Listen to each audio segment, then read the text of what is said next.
सारे जमाने तेरी हद हो गई, बीवी के आगे माँ रद्द हो गई, इतनी मेहनत से जिसने पाला आज वो मोहताज हो गई, कल की मिली लड़की तेरी आज सरताज हो गई, बीवी के लिए लिमका माँ पानी के लिए रो रही सुनता नहीं कोई, आज देती देती सो गई, बीवी हमदर्द और माँ सरदर्द हो गई। वारे जमाने सच में तेरी हद हो गई।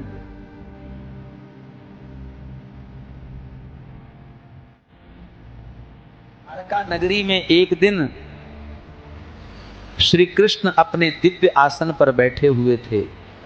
तभी देवर्षि नारद नारायण नारायण का जाप करते हुए उनके पास पहुंचते हैं। मैंने सुना है कि जो भी जीव तथा मनुष्य जन्म लेता है क्या उसका भाग्य पहले से लिखा होता है? और बोले, हे नारद, आपका यह प्रश्न बहुत ही गुणकारी और महत्वपूर्ण है। फिर कृष्ण बोले, हे नारद, मैं तुम्हें एक कथा सुनाता हूं जो ना तुम्हारे इस प्रश्न का उत्तर देगी।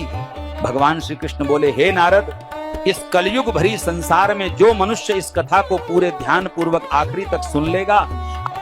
फिर नारद बोले, हे प्रभु, मैं इस कथा को पूरे ध्यान पूर्वक आखिरी तक सुनूंगा,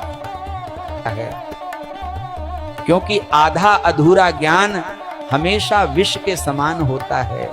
इसीलिए भक्तों, कमेंट बॉक्स में जय श्री कृष्ण लिखकर ईश्वर को आप अपना आभार व्यक्त जरूर कर दीजिए। बिना कर्म के भक्ति सूखी है, बिना भक्ति के कर्म बोझ। सच्चा भक्त वो जो हाथों से सेवा करे, श्री कृष्ण दिल बोले, से समर्पित हो। हे नारद, प्राचीन काल में एक विशाल और समृद्ध राज्य था। राज्य का शासक राजा वीरधर था। वह सदैव अपने राज्य के प्रजा के कल्याण के लिए काम करता था और धर्म का पालन करता। भगवान से एक संतान का आशीर्वाद चाहिए था ताकि वह अपने राज्य का कार्यभार किसी योग्य उत्तराधिकारी को सौंपे, क्योंकि वे चाहते थे कि उनका पुत्र महान शासक बने और राज्य को सुख समृद्धि की ओर ले जाए। देवर्षि नारद के कहे अनुसार राजा वीरधर और उसकी पत्नी दोनों ने कई वर्षों तक तपस्या की। इससे भगवान शिव ने प्रसन्न होकर उसे संतान प्राप्त होने का वरदान दिया। एक दिन भगवान शिव के आशीर्वाद से रानी गर्भवती हुई। राजा और रानी अत्यंत प्रसन्न थे।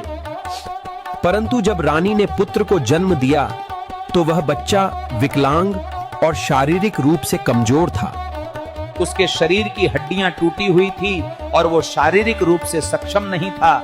राजा वीरधर का दिल टूट गया। भगवान श्री कृष्ण से पूछा, हे प्रभु, मैंने इतनी तपस्या की, यज्ञ किए, फिर भी मेरे पुत्र का जन्म विकलांग क्यों हुआ? फिर श्री कृष्ण मुस्कुराए और कहा, हे राजा वीरधर, तुम सही कहते हो कि तुम्हारा पुत्र विकलांग जन्मा। फिर श्री कृष्ण मुस्कुराए और कहा, हे राजा वीरधर, तुम सही कहते हो कि तुम्हारा पुत्र विकलांग जन्मा है। तुम जानते हो कि तुम्हारे पुत्र का जन्म इस प्रकार क्यों हुआ है? ये तुम्हारे द्वारा किए गए पूर्व जन्मों के कर्मों का फल है। ये तुम्हारे पिछले जन्म के कर्मों का परिणाम है जो तुम्हारे भाग्य में लिखा हुआ था। राजा वीरधर ने आश्चर्यचकित होते हुए पूछा, हे प्रभु, क्या भाग्य वास्तव में पहले से लिखा होता है? भगवान Shri Krishna said that birth, death and the ups and downs of life are predetermined. जिस दिन तुम्हारे बेटे का जन्म हुआ उस दिन तुमने एक विशेष संतान का वरदान प्राप्त किया था। लेकिन हम जो कर्म करते हैं वो हमारे भाग्य को बदल सकते हैं। लेकिन उस संतान को चुनौतियां मिलना जरूरी था ताकि वह अपने जीवन में धैर्य, साहस और पराक्रम को विकसित कर सकें। भगवान श्री कृष्ण ने राजा वीरधर से कहा, हे राजन, भाग्य और कर्म में बहुत गहरा संबंध है। हमारे कर्म ही हमारे भाग्य का निर्माण करते हैं। यही कारण है कि हमें जीवन में अपने कर्मों को सदैव धर्म और सत्य के मार्ग पर रखना चाहिए। आया राम की कथा करेगा 10 करोड़ लेके जाएगा, दूसरा आया कृष्ण की कथा कहेगा वो 15 करोड़ लेके जाएगा। जैसे भोले भाले लोग डालते हैं उनके पात्रों में, ले जाओ पैसे। ये बापू नहीं है, ये डाकू हैं। हमारे सारे देश में जो पाखंडी लोग हैं ना, ये सरकारों के साथ मिले हुए हैं। एक लोटा जल मन में हजारों छल, तो कैसे होगा हर समस्या का हल? जो बोओगे वहीं पाओगे फल, भले ही रोज चढ़ाओ जल। राधे राधे राधे। नवरात्रि आने वाली है, अब कुछ दिन ही शेष बचा है। फिर देखना बंधुओं, अब कैसे कुछ लोग ढोक पर ढोक करेंगे।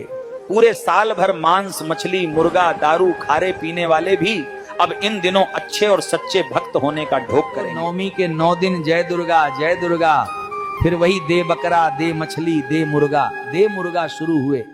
भक्तों, आज का सत्संग इतना ही है, आगे का कल सुनेंगे। राधे राधे।